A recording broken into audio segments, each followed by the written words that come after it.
യാത്ര ഓട്ടോയിലാണ്, വണ്ടി വർക്ക്ഷോപ്പിലാണ്, ഇതുവരെയായിട്ട് കിട്ടിയിട്ടില്ല. നന്ദൻ്റെ ഹൗസ് വാമിങ്, വേളത്തുള്ള സുഹൃത്ത് നന്ദൻ്റെ ഹൗസ് വാമിങ് ക്ഷണിച്ചിട്ടുണ്ടായിരുന്നു. അവൻ്റെ പഴയ വീട് അതേപടി നിലനിർത്തിയതാണ് നിങ്ങൾ കാണുന്നത്. ഇതാണ് അവൻ്റെ പുതിയ വീട്, സ്വപ്ന ഭവനം. എല്ലാവരുടെയും ഒരു ആഗ്രഹം.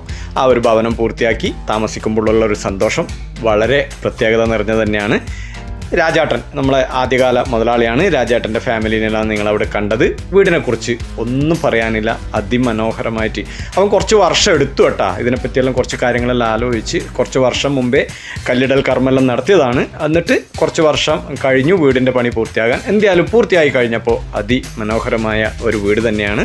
ഇതാണ് നന്ദൻ്റെ സുഹൃത്തുക്കളുടെ മക്കളോടൊപ്പം വർത്താനം പറയുന്നതല്ലാണ് നിങ്ങൾ കാണുന്നത്. ഹിന്ദു മതാചാരപ്രകാരമുള്ള ചടങ്ങുകളെല്ലാം അവിടെ നടന്നതായിട്ട് കാണാൻ വേണ്ടി പറ്റുന്നുണ്ടാവും നിങ്ങൾക്ക്. പാലുകാച്ചൽ, ഗണപതി ഹോമം. പിന്നെ ഏറെ ആകർഷിച്ച ഒരു സാധനം ഇതാണ്, വാഷ് ബേസിൻ. അവിടെ ഫിറ്റ് ചെയ്തിരിക്കുന്ന ആ ഒരു മിറർ സൂപ്പറായിട്ടുണ്ടായിരുന്നു. വർക്ക് പറയാതിരിക്കാൻ വയ്യ, അടിപൊളി തന്നെയാണ്. പിന്നെ ലൈറ്റ് കാര്യങ്ങളെല്ലാം അത് നിങ്ങൾക്ക് അവിടെ കാണാൻ വേണ്ടി കഴിയുന്നുണ്ടാവും. സ്റ്റെയർ കേസിൻ്റെ പണി സൂപ്പറായിട്ടുണ്ടായിരുന്നു. അപ്പോൾ ഇതൊക്കെ ആരാ ചെയ്തതെന്ന് ചോദിച്ചപ്പോൾ തന്നെയുള്ള നമ്മളെ മറ്റൊരു സുഹൃത്ത് രാധാകൃഷ്ണേട്ടനാണ് ചെയ്തിട്ടുണ്ടെന്ന് പറഞ്ഞിട്ടുണ്ടായിരുന്നു. അടിപൊളി വർക്കായിരുന്നു രാധാകൃഷ്ണേട്ടൻ്റെത്, പറയാതിരിക്കാൻ വയ്യ, അത്രക്കും നല്ല വർക്കായിരുന്നു. രചന നന്ദൻ്റെ ഭാര്യയാണത്. പിന്നെ എവിടെ എത്തിക്കഴിഞ്ഞാലും ചായ, കടി, ഇതൊക്കെയാണ് നമ്മുടെ പ്രധാന വിഭവങ്ങൾ. അത് കഴിഞ്ഞിട്ട് ബിരിയാണി അല്ല, നാടൻ ചോറ് കൊടുക്കുന്നവരുണ്ട്. പക്ഷേ ഇപ്പോൾ ഒട്ടുമിക്ക സ്ഥലത്തും ഹൗസ് വാമിങ്ങിനൊക്കെ ബിരിയാണി തന്നെ ആയി കഴിഞ്ഞു. ആ ബിരിയാണി വെക്കുന്നതും സെറ്റ് ചെയ്തതൊക്കെയാണ് നിങ്ങളവിടെ കാണുന്നത്. അടിപൊളിയായിട്ടില്ലേ? ഇത് നമ്മളെ ആത്മാർത്ഥ സുഹൃത്ത് ദിലീപാട്ടനാണ്. ദിലീപാട്ടൻ ഭക്ഷണം വിളമ്പുന്നതും കാര്യങ്ങളെല്ലാമായിട്ട് നിങ്ങൾക്ക് കാണാം. ഇത് നമ്മുടെ ഇന്നത്തെ പ്ലാസ്റ്റിക്കിനെ ഒഴിവാക്കാൻ വേണ്ടിയിട്ട് സ്റ്റീലിൻ്റെ ഗ്ലാസ് തന്നെ കഴുകിയെടുക്കുന്നത് നമ്മൾ പ്രതിപാട്ടനും ടീമല്ലാന്നത്. അങ്ങനെ ഞാൻ അവിടെ ഇരുന്ന് ഭക്ഷണമെല്ലാം കഴിച്ചതിന് ശേഷം ഈ ഒരു വർക്കും എടുത്തു പറയേണ്ടതാണ്. AC ചുമരിനൊന്നും ഫിറ്റ് ചെയ്യാതെ വർക്ക് ഏരിയൻ്റെ ഒരു ഭാഗത്ത് തന്നെ അടുപ്പിച്ചിട്ടുണ്ട്. പിന്നെ കിച്ചണിൽ ഒരു ചെറിയൊരു ഡൈനിങ് ടേബിൾ നിങ്ങൾക്ക് കാണാൻ വേണ്ടി പറ്റും.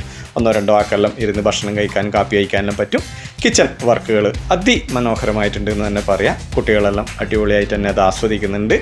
പിന്നെ വേറെ എന്താണെന്ന് പറയേണ്ടത്, ഹൗസ് വാമിങ്ങിനെ സംബന്ധിച്ചിട്ട് ഇത്രയല്ലേ പറയണ്ടു. ഒരു വീട് കാണിക്കുക, അവിടുത്തെ ഭക്ഷണം കഴിക്കുക, കുട്ടികളെ കാണിക്കുക, ഇതെല്ലാം തന്നെയാണ് ഒരു ഹൗസ് വാമിങ്ങിന് സാധാരണ രീതിയിൽ ഉണ്ടാവുക.